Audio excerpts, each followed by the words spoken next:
Now everybody, let me tell you a story about Hollywood shame, where terrible actors and scripts collide. Oh, what a mess it is on the other side.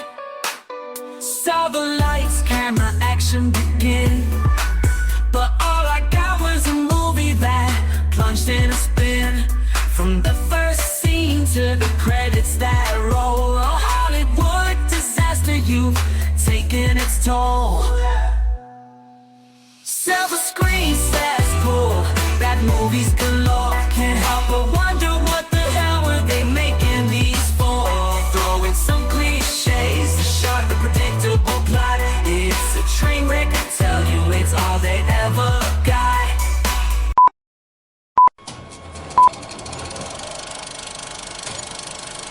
And now for our feature presentation.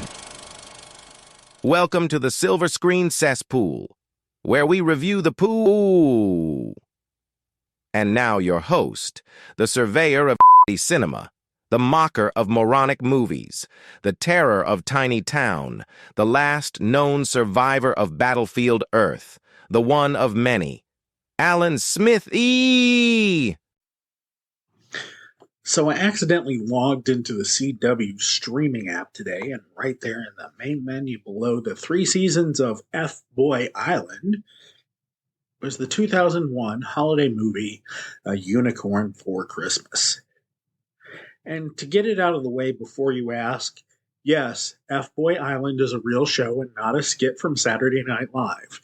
It's been adapted for audiences in Denmark, Sweden, Spain, the Netherlands, New Zealand, and Australia. So if you want to know the moment I felt like we wouldn't make it as a species, now.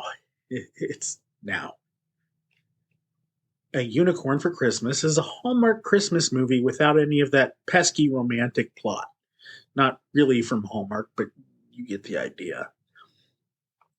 The movie opens in the New York City apartment of the family of our preteen protagonist, Izzy Campbell, played by Abby James Witherspoon. Niece of Reese. That was fun to say. Niece of Reese, niece of Reese, niece of Reese. Unfortunately, that's all the fun Debbie had with this movie. Izzy and her BFF are looking out their apartment window trying to see the constellation Monoceros, a constellation I am 99.9% certain they just made up. Mono, of course, meaning a kissing illness, and Cirrus meaning Sir's ass. They're disappointed they're having difficulty seeing it in the night sky and say it's because it's a rather faint constellation in the starlit sky. But frankly, I'm impressed they see any stars in the light pollution of New York City. According to the overlay of the constellation goes from the rear foot, out the horse's ass, to the front shoulder, to the nose, to the eye. If you're going to make up a constellation out of fake stars, you'd think it'd be a little more elegant, or at least be in the actual shape of the thing you're trying to make it. In this case, a unicorn. Izzy and her sassy black kid BFF Marco are obsessed with unicorns, but unfortunately it is her family's last night in town before they move to the farm. Izzy, of course, doesn't want to move because she'll miss out on all the important things like Unicorn Universe Live and Christmas and snow and blow and hookers and muggings and all the other fun stuff of New York City. But of course, her family doesn't give a shit about her feelings, so she's moving anyway. Mom, played by Sunny Mayberry, who you don't remember from such films as Hillbilly Elegy and Snakes on a Plane and TV shows like Llama Cop, does assure her that it does snow there sometimes and a little less confident about there being hookers and blow there. But away they go the next day because Dad hasn't been able to make a living in the restaurant business in New York City, so the obvious solution is to move to rural Georgia. Chestnut Holler, to be exact. Holler, holler, holler, holler. Dad's already moved ahead of time, but of course Izzy, her mom, and her older brother drive down later with soft shell luggage tied to the roof just to make it clear they're moving. Because that's a thing people still do these days. You're not allowed to move in movies without something tied to your roof. It's a rule. I didn't make it up. Also, I think an ostrich flying overhead shit on their car. Dad's super excited to be on the farm, especially since the farm already has carrots, arugula, and kale growing on it. You see, his new plan is to support his family, is to make and sell kombucha. I feel like this was a rejected idea on Shark Tank, but he went ahead with it anyway. As a side hustle, they'll run the local petting zoo, starting with the local holiday festival. Mom asks how long do they have to get the petting zoo together, which is kind of a stupid question since it's for the Christmas fair. I mean, I think it would be obvious that they don't have till January to get it done, but whatever, Mom's stupid. Mom and Dad seem genuinely surprised that the kids are not super enthusiastic about having the full adult responsibility of caring for all the animals and running the petting zoo while the adults do each other, I guess. I don't know. The next morning, Izzy gets accosted by some sheep while feeding them. Dad tries to comfort her by offering her some of Mom's fresh batch of kombucha, which is weird because kombucha is made via fermentation, which means it's not fresh, and overnight is hardly enough time for fermentation to occur. But surprise, surprise, Izzy hates it, and she hates the farm, and she hates pineapple on pizza. The Christmas festival is your typical small town fair with rides, slides, vendors, and for some reason an idiot selling kombucha. The family meets Mr. McFarlane, the unscrupulous carnival owner, and their boss at the holiday carnival. Dun dun dun!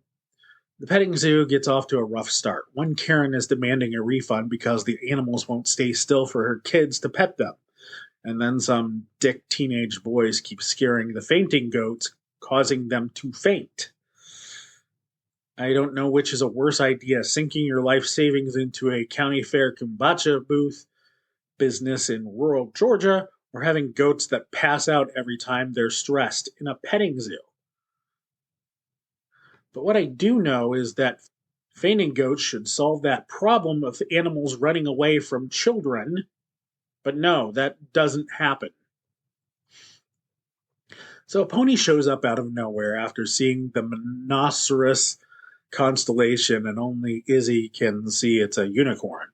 No one else in her family can see it's a unicorn, but Izzy is 100% sure and repeatedly insists, so they start to look into getting her mental health treatment for her hallucinations. Just kidding. They smile and nod and act like everything's okay. Izzy FaceTimes with Marco back in New York City, where light CGI flurries are falling.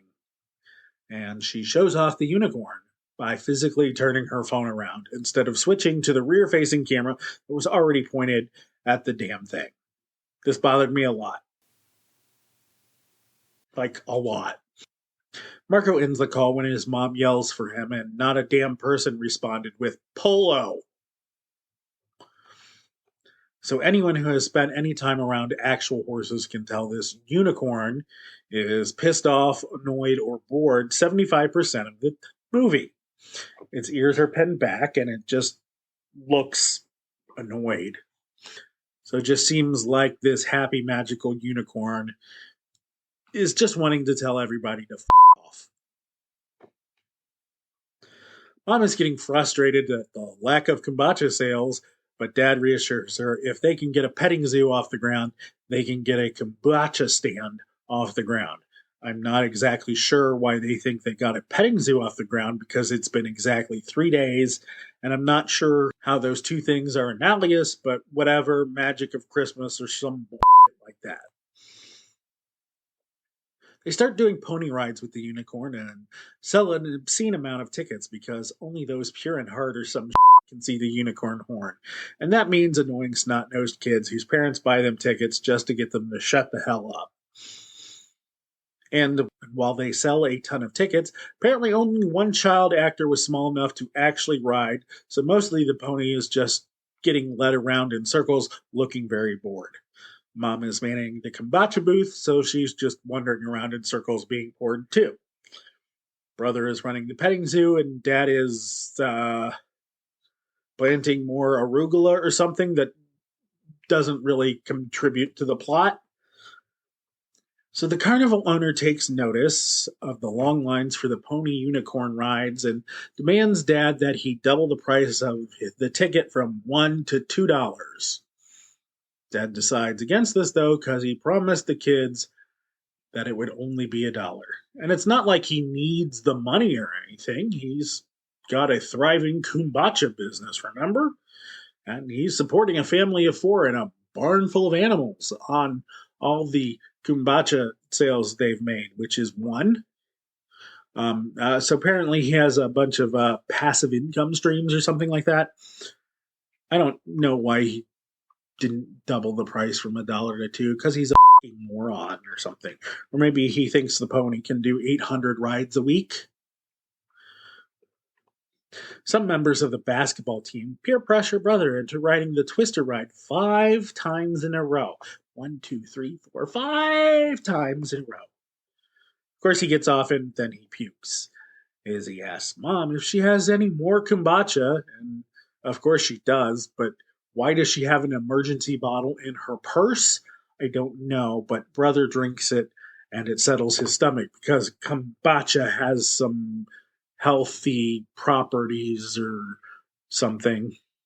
This is the movie's attempt at foreshadowing, by the way, but I still can't help it but feel like this movie was funded, at least in part, by the National Kombucha Council.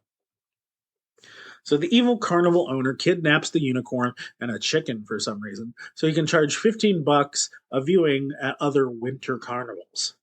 Of course, he sells tickets to mostly adults, so this turns out to be a really stupid idea. Almost as stupid as agreeing to be in this movie. So Izzy and her brother save the unicorn and the chicken when the bad guys create their own diversion. The crowd applauds as if they have some idea of what's going on, and suddenly everyone can see the unicorn. Dad somehow lifts the pony into the back of the pickup truck, and now, as they're returning to the petting zoo, she's shooting rainbow lasers out of her horn like it's a Pink Floyd show at a local planetarium. Also, somehow the unicorn gets itself out of the truck when they get there. And miracle of all miracles. No, not Jesus. Mom has a long-ass line to buy kombucha from her, because after eating fair food all week, everyone needs something to settle their stomach. Personally, I think I need a bottle of kombucha after watching this movie. It starts to snow and the state shuts down because we all know in the state of Georgia, they close school when somebody spills a bowl of Frosted Flakes. So actual light flurries, we're bringing out the National Guard. As the movie ends, Izzy has a new pet. So she says that she has title of the movie here. So if you like movies where Christmas decorations fall off the wall and then Christmas magic makes them reappear on the wall as soon as there's a cutaway, like it's an Ed Wood movie, this is for you. No, it's not. I lied. This movie isn't even for the actor's resume. Merry Christmas to all, and to all a good bottle of kombucha. A Unicorn for Christmas is available streaming on the CW app. Silver Screen Cesspool is written, directed, and starring Alan Smithee. Assistant Director, Producer, and Stunt Coordinator, Alan Smithee. Boom mic operator, sound editing, and music by Alan Smithee. Construction Coordinator, The Amazing Rando. Makeup by Crayola. Catering was provided by the Soylent Corporation. Alan Smithee will be back in Return of the Curse of the Planet of the Prehistoric Bikini Ninjas versus Kingdom of the Bride of the Killer, Shark Cheerleaders 2, Electric Boogaloo.